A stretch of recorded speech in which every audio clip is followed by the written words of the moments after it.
go back out to the lines, though, and I want to talk to Mark in Millbrae about keeping the big three together. Mark in Millbrae, what do you got for us today?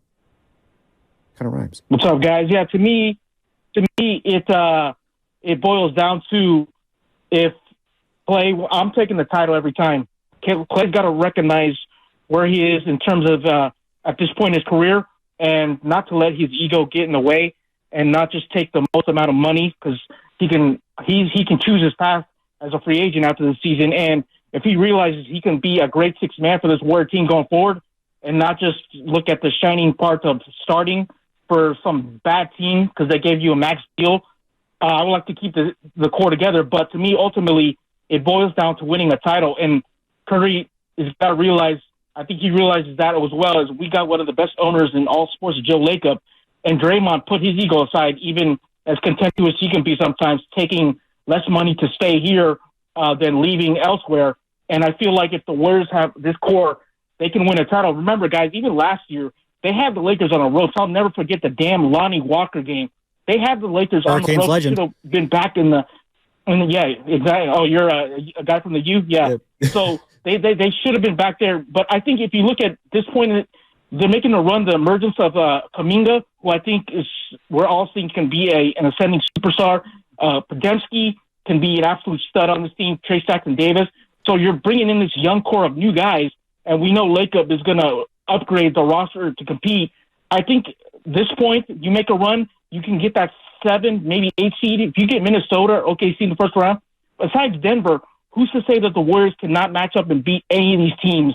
I mean, I know they kicked a lot of games in the lead, but with the way they've been playing and locked in now, with the second half stretch run into the playoffs, I mean, outside of Denver, guys, who's to say they can't beat anything? So as long as we have Joe Lacob and Curry in place with the supporting young cast of new stars, I think this Warrior team is a legit title. So I don't think the run is over, and I just hope that Clay recognizes he's more beloved here and more valuable to the Warriors than he is going to some bad team just because they gave you more money to start. So I hope they retire together, guys, but I think we're blazed because we finally nailed our young picks. Thanks for the time, fellas.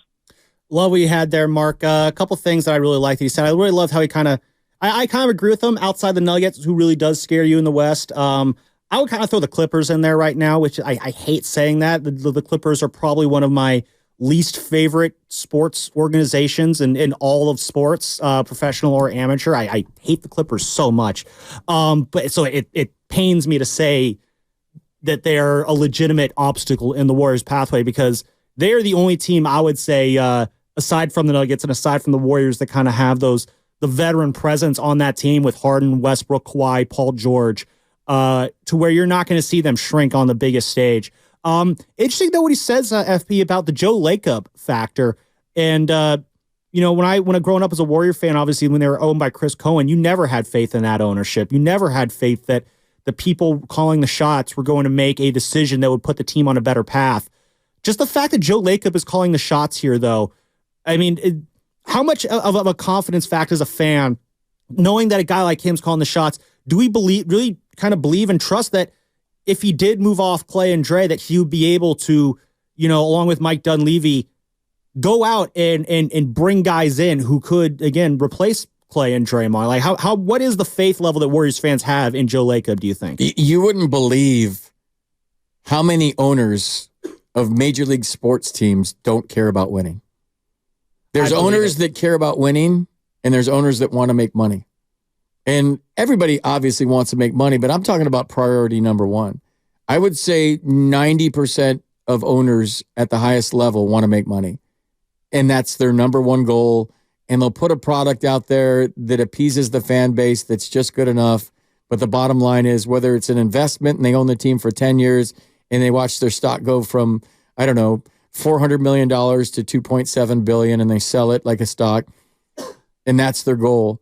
But when you get the one percenters, maybe even, that their number one goal is to win, and they don't care how much money they spend, dude, that's a beautiful thing. It doesn't happen very often. The George Steinbrenners, they don't grow on trees. The owners that don't care about the bottom line, or their bottom line is to have a parade, those don't exist. Joe Lacob is that guy. Like, he's going to do whatever he can to win another title. He doesn't care about the salary cap or how much money he's spending or luxury tax this or whatever. So when you have an owner like that as a fan, you have to be super grateful, super thankful that you do, because they don't exist, dude. They'll say they do. They'll say publicly, we want to win and our goal is to win a championship. But to actually show you and do that, fans are not dumb, dude. Especially the modern day fan. They know if their owner's sincere. They know if their owner, based on who you sign, how much you pay guys, who you bring in.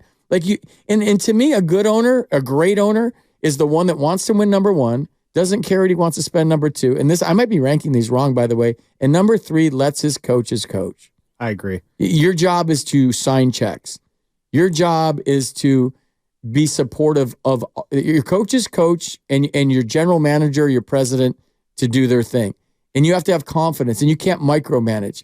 The most dangerous owner in all of sports is the one that knows just enough about the sport to think that they know everything about the sport. Yeah. And they've got their hands in everything. And that's when you get like, well, what's my job here? And what's my job here? And he's doing this. And it just gets all convoluted. Just take a step back. Trust the people you hired to do their jobs, that they're going to put the right people in place.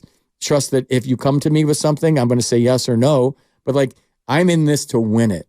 And that's what the Warriors have, and that's a beautiful thing. Yeah, that's my favorite thing about Joe Lacob is that, yeah, he does get it. He understands that the best way to make money is to win, and that everything will fix itself later on. Winning is expensive. He pays a lot of money to win, but he also knows that, again, you got to risk it to get the biscuit. And $7.7 billion is what the Warriors are worth right now. Yeah. $7.7 billion. Like, they have the financial wherewithal to keep this thing going. And Joe Lacob has the business sense, the basketball sense to keep this thing going. And that's what gives me the most confidence about the Warriors going forward. Like, I kind of, wring my hands a little bit about what the post-Steph years will look like. I don't want to see them regress into the days of suck. The one thing that gives me hope that won't happen is because you got a guy like Joe Lacob calling the shots. One of the best one of the best descriptions of Joe Lacob I've ever heard, which was very early on in his tenure with the Warriors.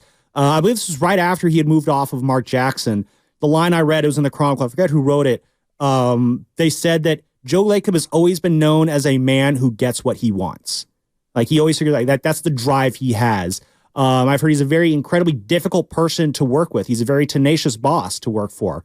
But that's how he gets the best out of his employees. And it's that standard that you set, that extremely high level of excellence. We are going to win. That is number one. Everything else comes second. You talk about, what makes a great owner. What I think makes a great owner is you sign checks and you shut the heck up. Now, Joe Lacob, he doesn't shut up a lot. And you know what? I don't care. Joe Lacob's earned the right to talk as much as we want. On this show, we were talking about, how we felt about Jed York talking during Super Bowl Media Week. Is that okay that he's talking now? Do you like that he's kind of coming out and being so, telling the story about, how they knew in training camp that, it was going to be Brock over Trey Lance and all this stuff. And, Bonte was like, yeah, I don't mind. I don't mind hearing from the owner. Shasky was a little, wishy-washy, not really wanting to hear from the owner.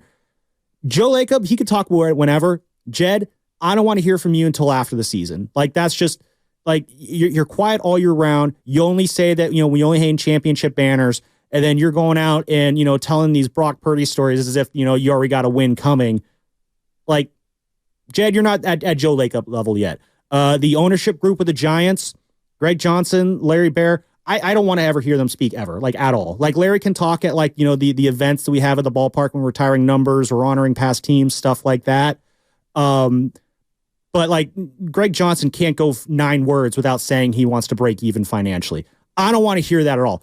Owner's money, I don't care about it. Billionaire's money, I don't care about it at all. You're a billionaire. Your job is to make this team win baseball games or football games or basketball games, whatever team it is that you own. And Joe Lacob understands that through and through. And that alone right there is, if the decision is to keep the big three together and Joe Lacob signs off on that, then I feel that, he's going to do what he can to make sure that decision is a decision that ends in a championship. That's what makes Joe Lacob so special. You are listening to 95.7 The Game, KGMZ FM, HD1 San Francisco. Don't forget that you can also watch us every day on our YouTube and Twitch streams. Just log on and search 95.7 The Game. Be sure to like and subscribe to the channel while you are there. Ring that bell so you can get some notifications too whenever we go live as well. Brought to you by First NorCal Credit Union. Upgrade your savings dividend. Opened a first NorCal first class money market today. Shout out to the Comcast Business text line. And big reminder here, everybody, because it is Wednesday. That means that it is a Warriors Wednesday, and that is brought to you by Friedman's Appliance, a trusted name since 1922. Visit friedmansappliance.com today. 1922, Giants won the World Series that year. How's that for some fun knowledge? I want to get back into these calls here. We're talking a little bit of Warriors here. We are going to switch gears to baseball in a little bit. FP and I, we were chatting about a fun little baseball topic during one of the breaks earlier, and FP, I brought it up to you, and you said, oh, definitely bring that up because I got some stuff I want to get into on that one. So we are going to get to that in a second. Rich in Sacramento, though, how are we feeling about keeping the Warriors Big Three together? How important is loyalty to the Big Three to you? Hey, yo, what's up, guys? Thanks for taking my call. And just lay it straight. I'm from the Bay. I grew up from the Bay. I made the jump right before everything popped off in the last couple of years. So my roots are deep in the Bay. I'm back here in Kings Country, and so I'm still repping everything I grew up with. And so this topic it hits deep. I'm 44, so I went through the dark days when we were just trying to hit 100, getting that free chalupa. And so back then it was easy. You're just having fun, great time out, and it's all good. So we fast forward now, Joey Lightyears, and we hit that warp speed, but everybody caught up. And I think memories are great, and keeping the Big Three is key. But I'm here about the chips. I think if Steph wants a ring, and we can do breaking it up, I think that's the way we got to go. As a fan, I think keeping them together for themselves and respectfully, it can be selfish. If you're a pro, you can win as a pro. But if we just hold on to memories and we continue to do it that way, yeah, we can be happy, but for how long? Yeah, I mean, again, good, fun memories will only carry you for so long. It's a good point there, Rich in Sacramento. Thank you very much for your call there. Again, we've been talking about this morning. A lot of it is what matters more. Is it more important for the Warriors to keep the Big Three together, or should he just go all in and just move off the Big Three and just it's all about getting Steph Curry one more ring? I think there's good arguments to be made for either side. Not a whole lot of people called in to want to break up the Big Three, and I think that's the emotional aspect that fans are feeling here. It's just more fun to ride off into the sunset with the guys that you love. It feels like that's why the big kind of takeaway that I'm getting here. But again, if you do, it would be sweeter again if they do get that one more ring with the Big Three, obviously. But the last thing I kind of want to throw in here, and before we move off this subject, is we're talking about who you add on around these guys, but look at it kind of the pieces already internally within this team. And I'm focusing on Brandon Pajemski, who we played the sound earlier in the show where he talked about wanting to succeed the role that Steph has. But then you also have Jonathan Kuminga there. If I told you that the future of the Warriors is going to be built around those two guys, and that future is going to be kind of born from the ashes of this current dynasty, does that feel like a plausible path for the Warriors? Like a future where Kuminga and Pajemski are the beginning of that next kind of core run? Does that kind of... Yeah. Why not? I mean, Kuminga is stepping up to become an all-star caliber player. Pajemski's going to be an all-star. Really? You think Pajemski got all-star in him? Yeah, absolutely. He said he's making his goal. Guys like that with that kind of mentality and that kind of makeup, if they say that out loud, that they make things happen. So, yeah, he said he wants to be an all-star. He wants to play on Sunday. He said that at the Rising Stars game, and I think someday he will be an all-star. I don't know when. He's 20 years old. And you talk about the youth, and these guys are just kind of getting it, and Kuminga's just kind of getting it. And, yeah, I mean, why not have this be the core, those two guys, and build around them as Steph figures. I don't even want, it's like thinking about Kipe and Kruk finishing and not doing it anymore. When you think about Steph and Clay and Draymond not doing it anymore, it's hard to fathom. So ingrained in your sports psyche that even me saying it on air, like I almost said, like as Steph kind of fades away, like that's hard to even like wrap your brain around, man. Yeah, it really is. I mean, it was hard just to wrap our brains around, seeing the Giants without Buster Posey, and as hard as that was to deal with, in the gap, in the impact that his absence had, I can't even imagine what it's going to be like with Steph and Curry. And I'll throw I would have liked to see a little bit more Trace Jackson Davis in that future too. Hopefully he gets a little bit more run here in the second. Yeah, what do you got? But from an excitement standpoint and me wanting to watch a Warriors game, if Podziemski and Kuminga keep developing, I want to watch those guys play. I want to tune in to watch that game. That's entertainment for me. Yeah. And when you talk about the future is always kind of like an entertaining concept because it's like there's like when you see Podziemski going out there and balling out, when you see Kuminga dropping those slams, it's hard not to get giddy because it's just like, oh man, if this is the future, like you start seeing that vision come together. I think that's where the excitement really comes in.